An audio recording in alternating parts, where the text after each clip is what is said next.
Նաև գազի գնի հետ կապված Ռուսաստանի Դաշնությունը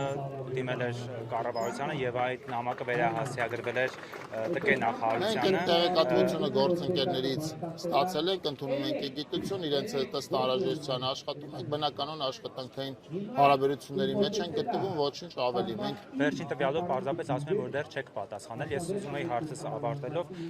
ինչ է սպասվելու, հա, եթե օրինակ իրենք ասում են, որ միակողմանի այդ արտոնյալը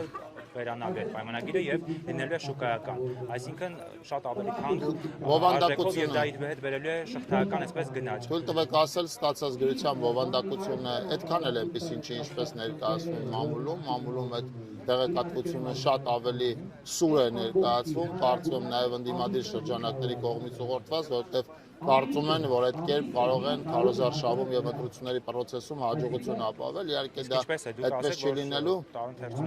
Մենք մեր գործընկերների հետ մշտական կապի մեջ ենք, աշխատանքային հարաբերությունները բնականon են, նամակի բովանդակությունը ընդունել ենք գիտություն, շարունակում ենք աշխատել, շարունակում ենք գազը բովանդակության մասով կարծում եմ արտաքին գործերի նախարարությունն է ստացել նամակը առաջինը եւ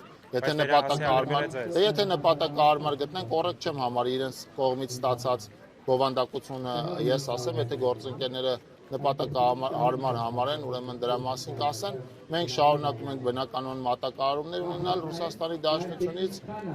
խնդրահարույց հարցեր դրա հետ կապված այս պահին չենք տեսնում, ըստ անհրաժեշտության նաև մշտական կապի մեջ ենք Ռուսաստանի կողմի մեր գործընկերների հետ, Գազպրոմի գործընկերների հետ բնականon աշխատում ենք։